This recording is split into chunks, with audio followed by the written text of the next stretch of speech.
Good morning, class. Welcome. You made it to Friday. Hooray, Friday. Today we're going to be doing for loops, right? So I'm going to give you another control structure. This is exciting because now that we have loops and if statements, I think we're basically off to the races. Before I talk about loops, I want to talk a little bit about assignment 1 and give you some extra tools that may be useful for solving assignment 1. So, it is the case that you're manipulating strings in your assignment. And at that link up there is a page full of built-in functions that you can use on strings, right? And in fact, you are able to use them on assignment 1. So for instance, if I have a string Steven Universe and I say dot capitalize with those brackets because it's a function, then it's going to capitalize the very first character of that string and only the first character. For instance, I can count the number of E's in Steven Universe and that will return a 4. Oh geez, that's not correct. There we go. And most importantly, I can find a character within within a sequence of characters, although this will only find the first instance of E. So this is going to return 2 because the first E that you can find is at position 2 in Steven Universe. Things that may be very useful for assignment 1 is this isDigit Boolean.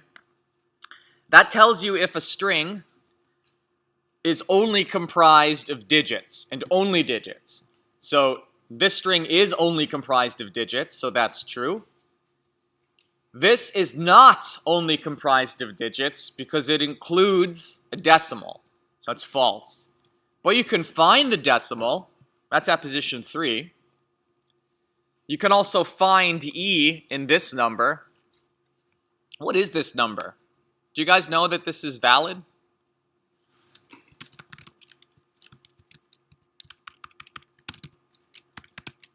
Whoops. I can do 1.34 e to the 7, and that's scientific notation for 1.34 times 10 to the power of 7. So I'm just saying that's another way that I could give you a number which is valid. Just something to think about. So this helps you find the E. So I think you guys are prematurely giving up on your assignment, or at least that's the sentiment I get from reading Piazza. There's this whole thing about how do I check if a string is a valid number, and you all want to use these crazy techniques like try catches and like other. You have the tools to solve this question. Just think harder, right? It's not overly difficult to check if a number satisfies a pattern, right? This is essentially what we're asking you to do. Do a pattern match. So what is the form of any number in Python? Well, it's a series of digits, followed maybe by a decimal, followed maybe by more digits, followed maybe by an E, followed maybe by more digits. Right? So you just have to check that pattern, and you'll be able to determine if a number is a number. But no, you can't use you have to use the tools that we gave you. That's the whole point. But a try-catch is like using a mallet on a mosquito. Right? You're using a very sophisticated tool to do something that should be very easy. You can solve that problem using only these routines. This is mostly the answer. Right? If I tell you any more, I might as well just write the code for you. Right? But use these and you'll be able to do that on assignment 1.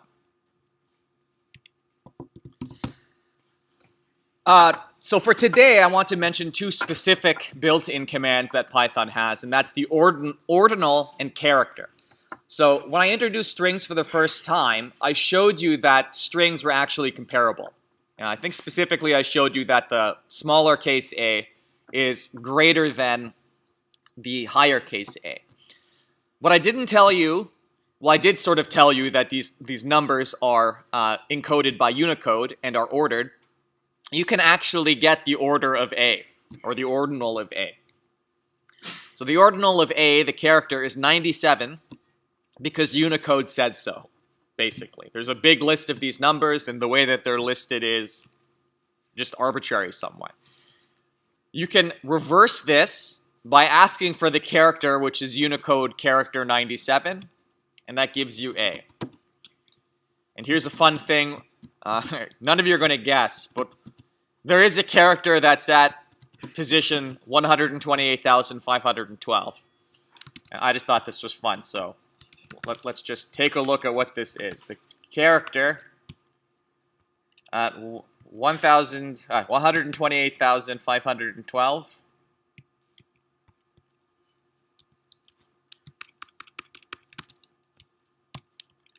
You guys want to see?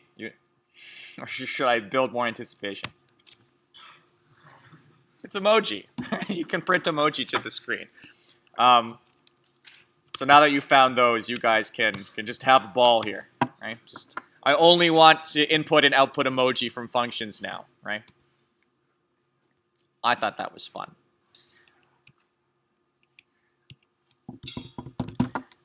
So remember, character brings you from a number to a letter, and ordinal brings you from a letter to a number. So if I ask for the ordinal of A, and then add 2 to that, and then convert back to a character, what will I get?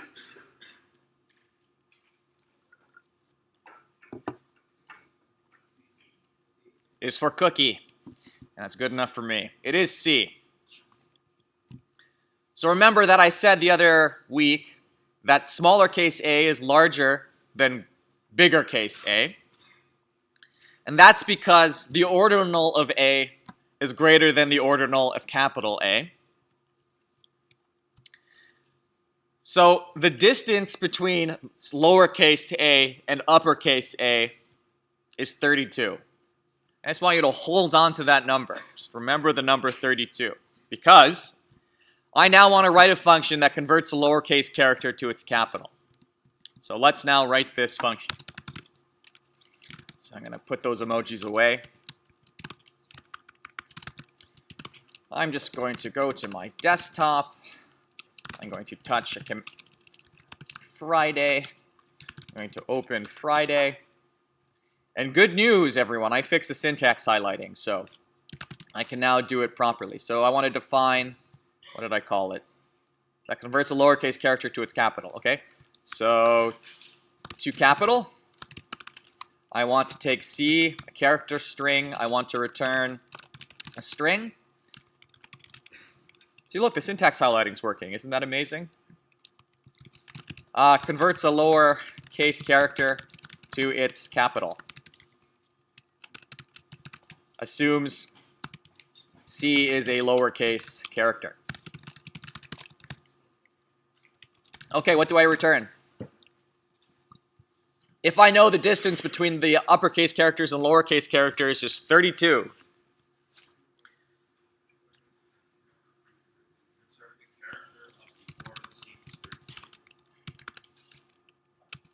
Wrong way. Little characters are larger than their uppercase counterparts. Minus 32. Oh, and I forgot to write a doc string. Okay. To capital, I don't know, A gives you A. And to capital B, I don't know, E goes to E. Does everyone sort of get that? Okay.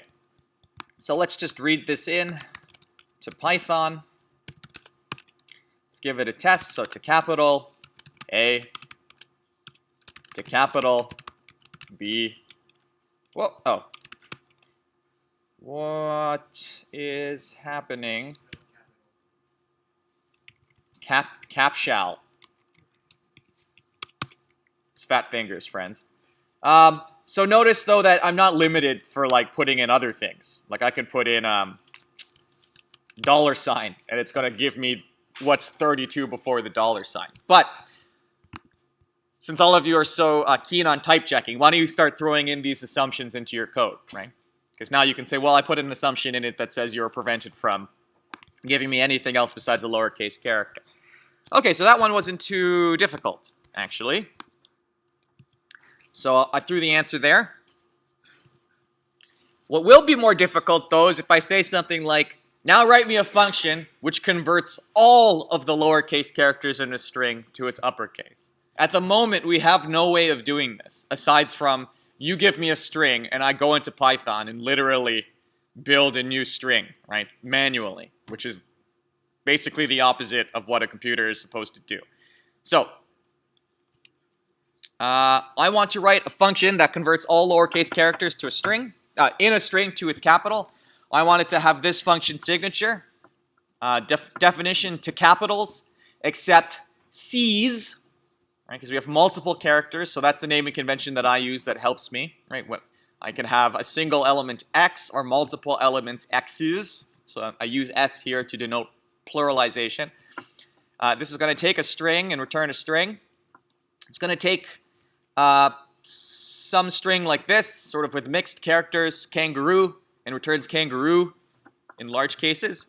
To capitals, drop bear, which returns drop bear. Does anyone know what this is? It's what they call koalas in Australia. Drop bears. They're bears that like fall on you from the sky. Never happened to me, but it's a terrible thing when it happens. To capitals, should take 1, 2, 3 lowercase go and convert to 1, 2, 3 uppercase go. Right? So I never specified. This is only specifying what should happen to lowercase characters. It should convert them to capitals. It should ignore everything else, right? So we have to return to this question because we don't have the correct mechanism for dealing with it at the moment. So we're going to now introduce a loop.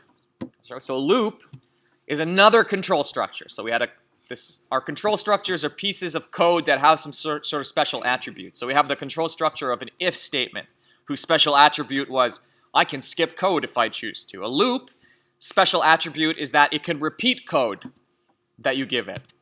And more specifically, a for loop is a control structure that you give it a group of elements, and the for loop will walk through the group of elements in order and repeat something. The syntax in Python looks something like this. It's not too important that you understand these very generic definitions, but here it is anyways. So you write something in Python like for a name, so a variable, in, now, an iterator. And I'm just going to say, loosely speaking, an iterator is something that's countable, more or less, right? It's any group where you've ordered the group elements. Right? So you can give me a bunch of fractions, and you can say 1/2 is the 0th one, 2/3 is the first one, -7/8 is the third one. Like, it doesn't have to be a mathematical ordering. You just have to tell me, here's a group, and this is how you count through the group. And so that's what we're going to call an iterator. To iterate through something is to move individually through the pieces. So that's how we get from iterate to iterator. So, and this is going to set this name to each element of this iterator and then run some code. So, very basic.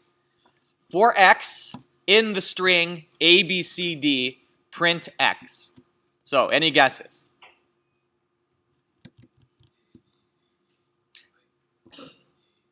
Yeah. A, then B, then C, then D. Right? So, this is how Python interprets this. It says, okay, so I need to repeat some code. So take x in ABCD. So the first thing in here is A. Print A. Move on to the next thing. Repeat the code. Print B. Move on to the next thing. Print the code. Print C. Move on to the next thing. Run the code. Print D. Follow-up question. What's the value of x here?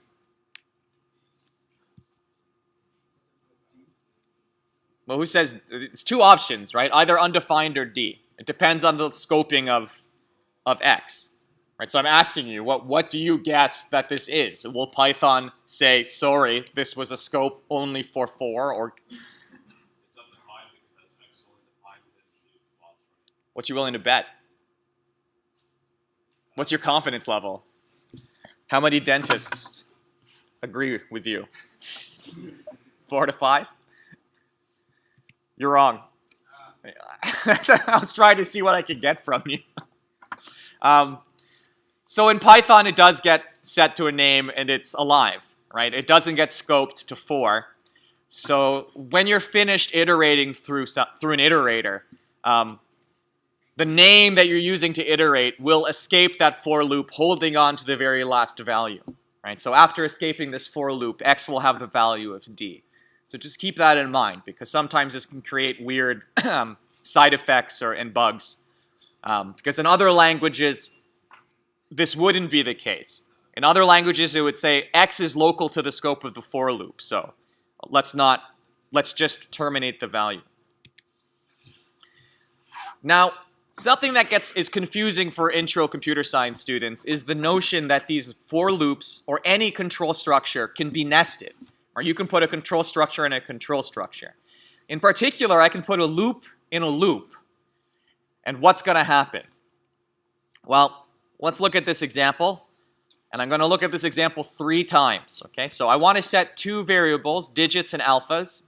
Alphas is typically, well, we have digits, which are the digits 0 through 9. And the characters A through Z are sometimes called the sigma or the alphas, the alphabet, essentially. So if I write alphas, it's not because I'm crazy. It's because that's where the term alphabet comes from. So it's going to walk for D in digits, so the digits 0, 1, 2, and for A in alphas, A and B, and it's going to print D plus A. Let's start easy. What will be the first thing that's printed? 0 and A. Okay, because it walked in here. Python said I have to repeat something. So set D to 0. And then it walks into here with the value D equals 0. Then it says, oh, I have to repeat something else. I should take A in alphas. Oh, that was a bad example. So A gets set to A. And then we print 0 plus A, which is 0A. What's the next thing that gets printed? Okay, 0B. And then this gets exhausted. And so then this iterates to the next one. Right, so the most inner for loop has to resolve before the outer for loop gets to make its next iteration. Okay? We're going to look at this example again, except I'm just going to move this statement 1 back. Right? So spaces here are really critically important. So, and if you don't understand that for this example, you'll now understand it here. Right? So I've moved the print statement 1 back. Small caveat. Python won't let you leave a for loop empty. So I have to throw in this none into the for loop just to get this to compile. But basically, you can just regard that as being an empty line. So I've moved the print statement 1 back. Now what is the first thing that gets printed?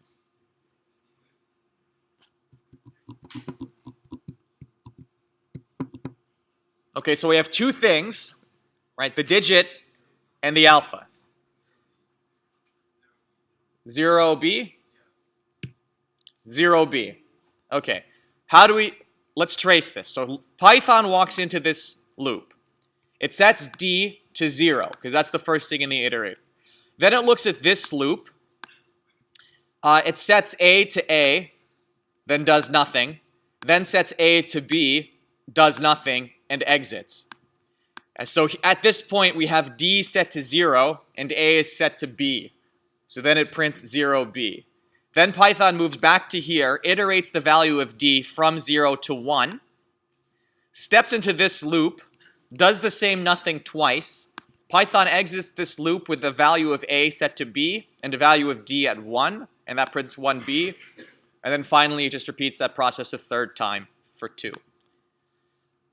Moving the print statement again, 1 indent to the left. Now what gets printed? Or not to be, friend?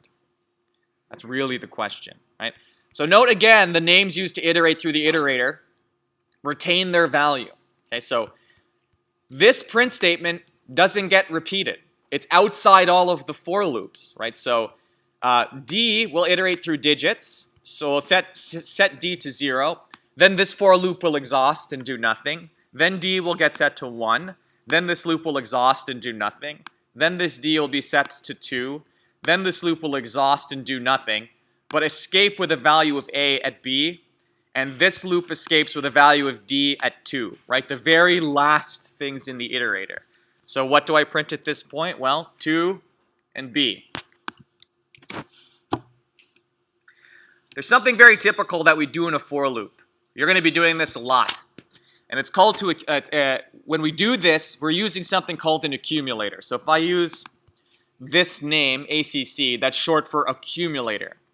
And to accumulate something means to keep adding to something and let it get bigger. And specifically, I want to aggregate a value. So what will be the result of this code? I set an accumulator to the empty string, and then I say for x in the string ABCD, take the value of accumulator and add x to it. And print in the loop. What's the first thing that gets printed? Let's walk through it together. Accumulator is empty. X gets set to A. Accumulator gets set to empty plus A. And then we're going to print the accumulator. What gets printed? A. Then I'm going to go back up to here, right? X is going to get set to B. The accumulator is going to get set to A plus B, print accumulator. AB. X gets set to C. The accumulator gets set to AB plus C, ABC, ABCD. And as you see, we're accumulating a value. Question. Write a function that reverses a string when given a string. Okay, so this is our first function now, which we're going to write using a for loop. So I'm going to go over here. Let me just get rid of that. So definition, reverse string. And I want to take S string, and I want to return a string. I want to say, given a string, reverses the elements of the string. Not really, I don't have any assumptions. Reverse string, I don't know, race car, gives you race car. Maybe that was a crap example. Let me see, a reverse string, A plus to anyone who gets this reference. Bad wrong goes to Gnerdba. Killing should be wrong and bad. There should be a new, stronger word for killing. Like bad or bad wrong. Oh, yes. Today I will stand for the opposite of bad wrong. Gnerdba. You guys have to watch the movie Kung Pao, and then you'll get that reference. It's a movie where they took a classic. This is totally not to do with computer science, incidentally.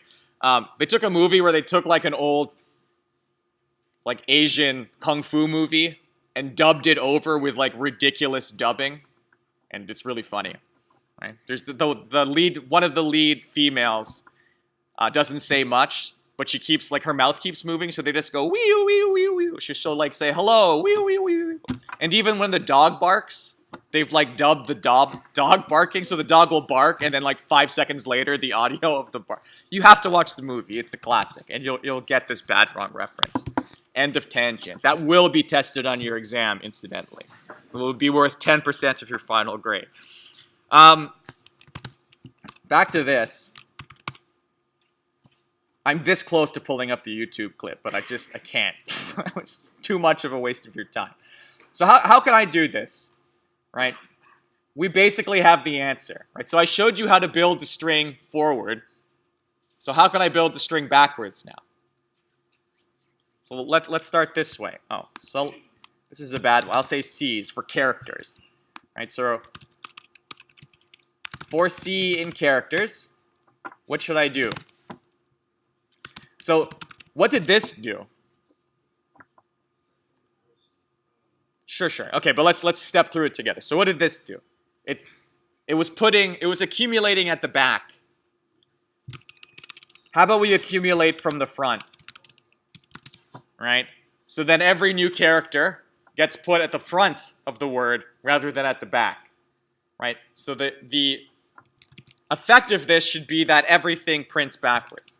Or it gets returned backwards. So I'll do this in 2 steps.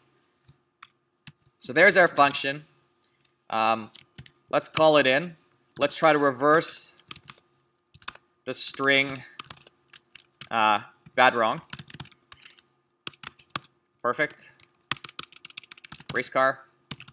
Perfect. I'm just going to go into here and throw in a print, just so you can see how this is working in the actual runtime. Right? It took B, then it put A in front of it, then it put D in front of it, then it put W in front of it, then it put R in front of it. We're accumulating just in the reverse order. Yes?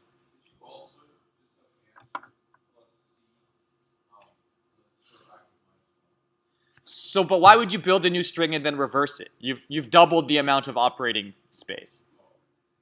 And furthermore, why not just invert the string to begin with? Like, if we're going to cheat, we might as well cheat properly, right? That's the other thing about assignment 1. If you want to use functions that like aren't allowed, just use the right ones then. Like use regular expression matching or something like that. Like there is a function that will basically say, is this a number or not? So like, if you're going to cheat, just do it properly at least.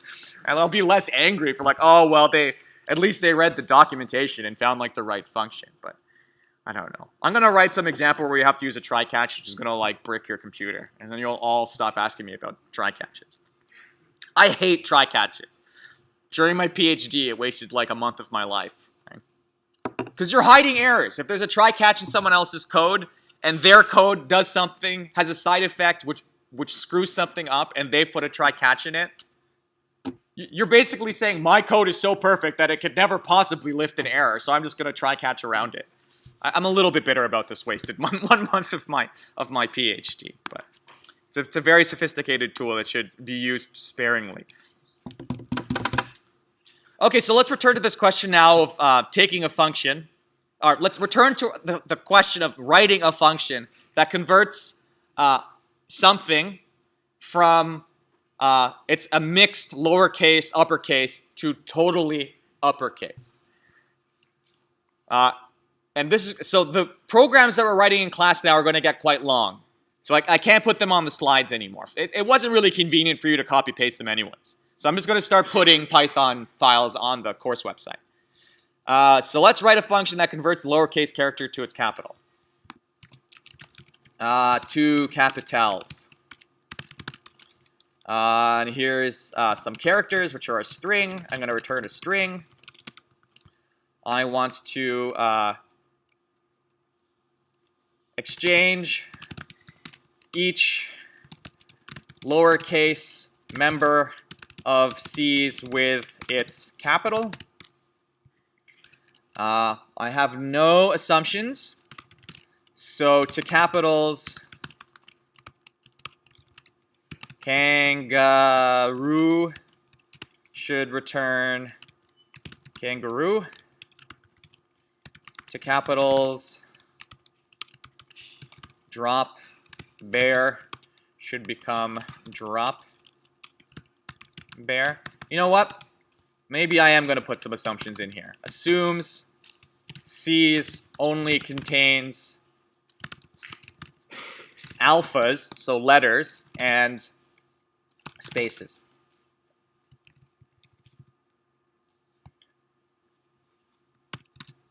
Okay, so I'm going to sometimes I don't know why I like calling my accumulator answer.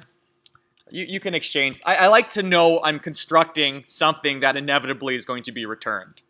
Right? So I have this thing answer that I'm going to build while writing my function, and then eventually I'm going to return it. So that's my logic for calling this name answer. So answer is going to be empty, and I want to accumulate the answer to here. So for C in C's, what should I do? Actually, you know, I'm gonna remove this just to make it more interesting. No operating assumptions. Right? I want to. I'm getting a string, and I'm going to take anything that's a lowercase letter and make it an uppercase letter. So I have an opportunity to build something new. I am walking through the string. Anyone have any ideas?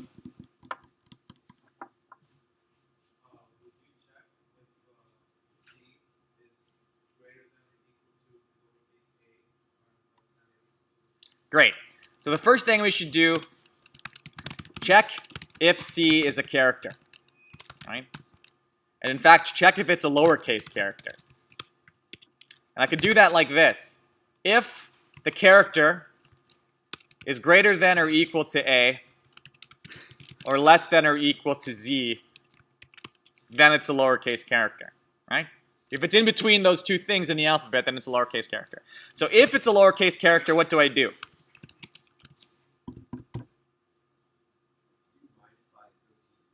$32. Oh, I was dumb. I should have kept it. I wanted to teach you a lesson. A lesson you'll never forget. No, I wanted to teach you a lesson about being lazy.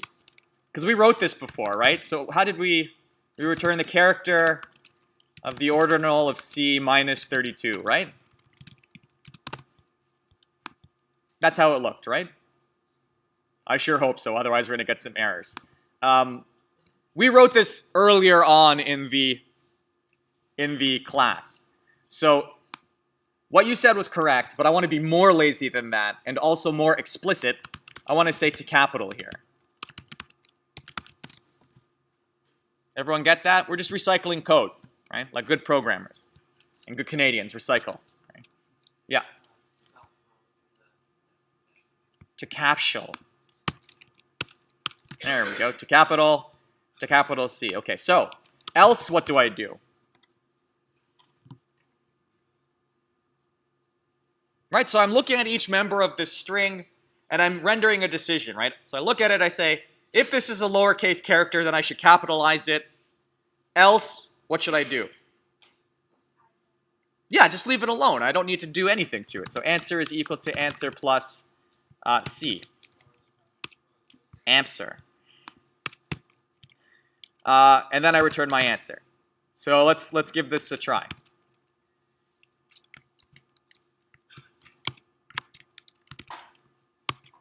So let's just first check that I managed to do this properly. Perfect. And now let's check our other one. Perfect. Okay. Garu. Great. So that works.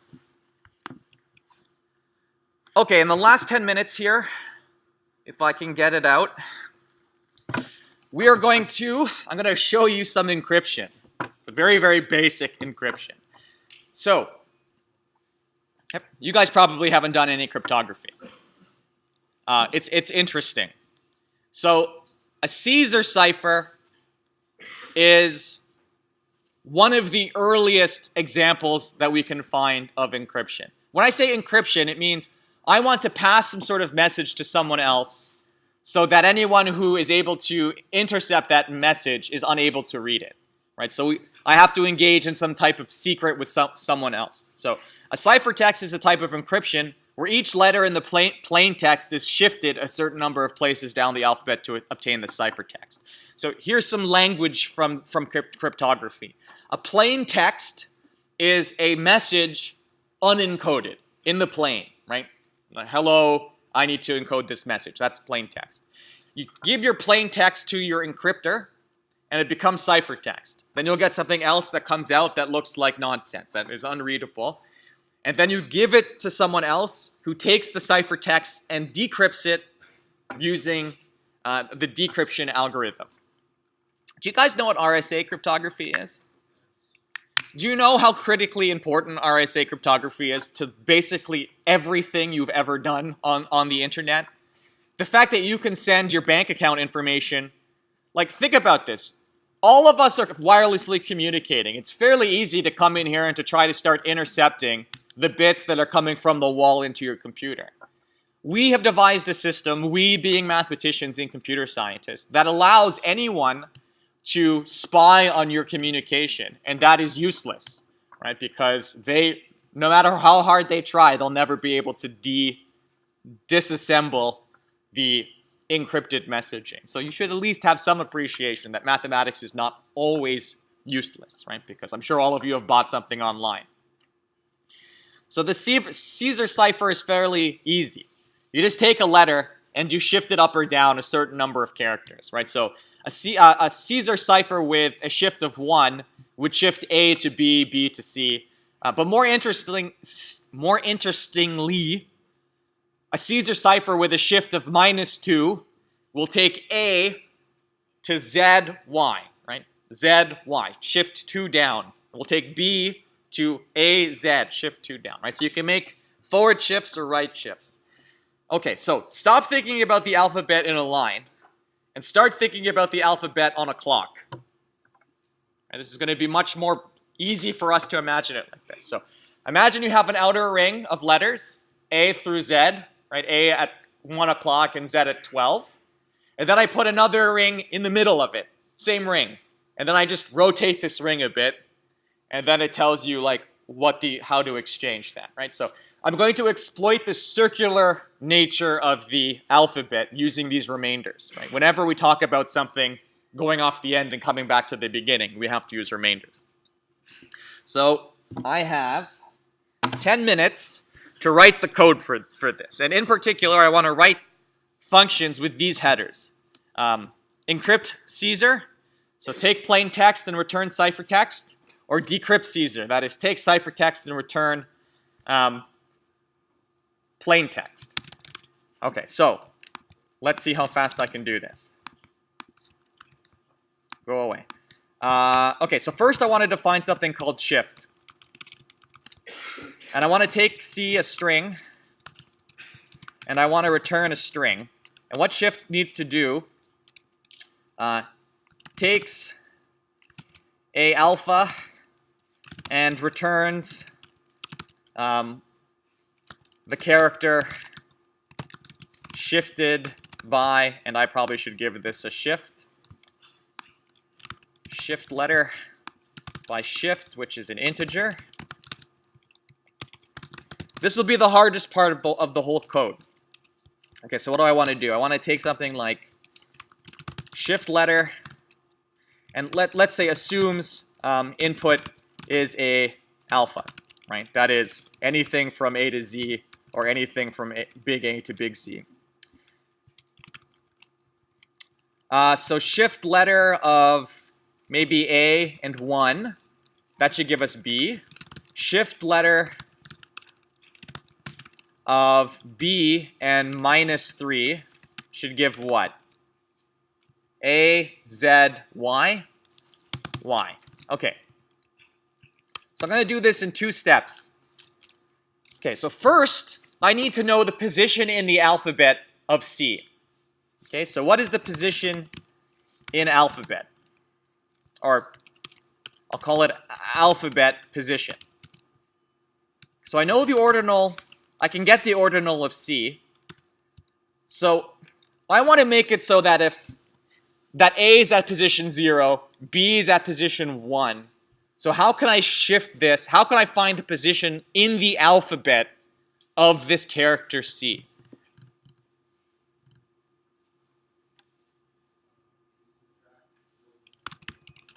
Perfect. I shift, so I know that in the Unicode, I have to do this in the right direction. I know somewhere in the Unicode there's A. Right? And there's a bunch of space here. I think it's like 93 spaces. So if I pull back A by A, it's now at 0. Think of what happens when I give A here. All right, it's going to say the alphabet position of A is the ordinal of A minus A. It will be at position 0. If I give it B, it's going to say position B has alphabet position ordinal of B minus ordinal of A, which is 1. So remember, we're counting from 0, right? So A is at position 0, B is at position 1. So I have the position in the alphabet of C. Now what do I need to do to this? Well, now that I know the position in the alphabet, I have to shift, right, up the alphabet. So I'm going to shift up the alphabet by shift. But what do I have to correct for here? Remember how I can shift off the end of the alphabet? I can go from Y, maybe +5. Yeah. Of what?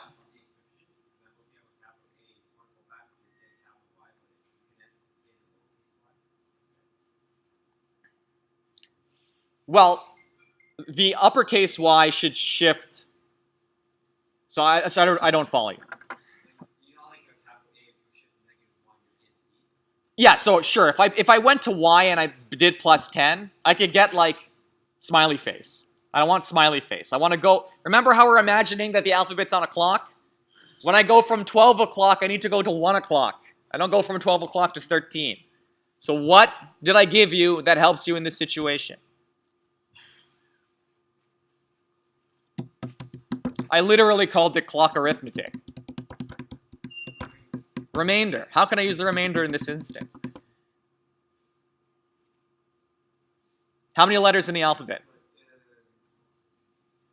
I think it's 26. I always forget. Are there 26 letters in the alphabet? Don't make me sing the song. I will. Right, so if I'm at the 25th letter, okay, so we don't have, so having 26 letters in the alphabet means we have positions 0 through 25. Right, so if I want to go from position 25 to 26, 26 actually needs to go back to 0. 27 needs to go to 1. That certainly sounds like I'm taking a remainder. Remainder modulo 26, or remainder by 26. So I'm just going to do this. Right? So the position in the alphabet of the shifted character is this. Right? 1, I find the position of the alphabet of the character unshifted, then I shift it, and then I correct for it going off the end of the alphabet. Right? So that's 2 steps I did here. So now I need Unicode position. So how do I undo what I did on the previous line? Right, so I've shifted everything down just so I could manipulate things in the alphabet. And now I need to like, so 0 is A, but that's not 0 for the Unicode of A. So how do I now push everything back? Yeah, I heard the answer. So I need to take the alphabet position, and then I need to add the ordinal of A. Right? Because I shifted left by A, now I'm shifting right by A. And then I'm just going to return the Unicode position. I'm going to return the character at the Unicode position. 5 minutes. I can totally do this in 5 minutes. Right? So let's see if this works. Shift letter A by 2. C. Shift letter A by minus 2. Oh, that reminds me. Any number starting with a 0 is not a number. Maybe you should remember that for your assignment. Right? That maybe you should check for a 0 as the first input. Okay, so shift letter seems to work. So what do I need to do now? Now I need to write something that encrypts Caesar. Encrypt Caesar.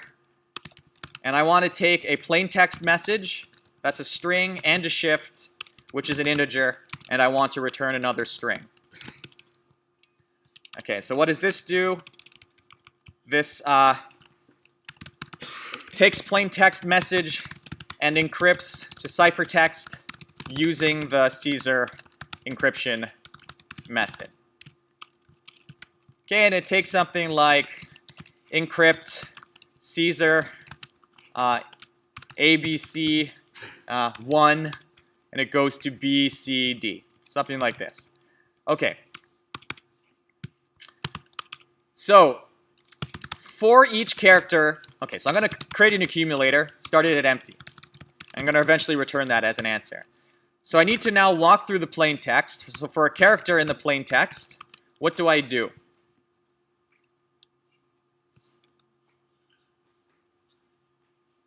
So let me just append a assumption here.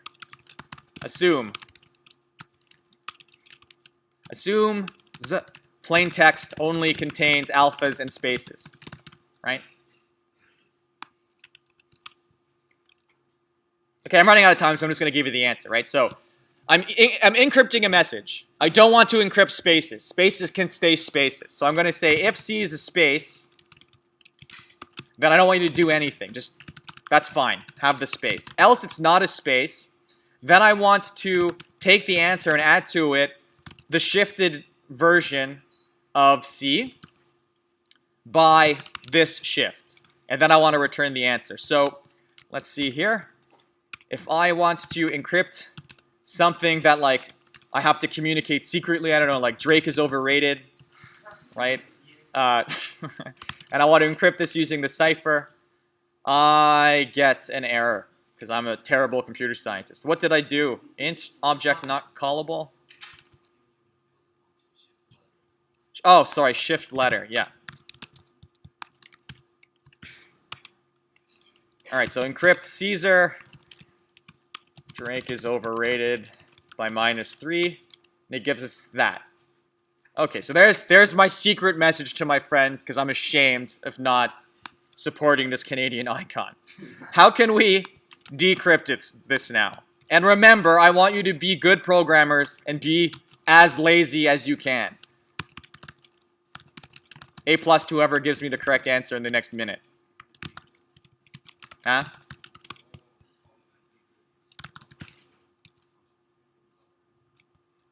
One line of code. Oh, sorry, decrypt.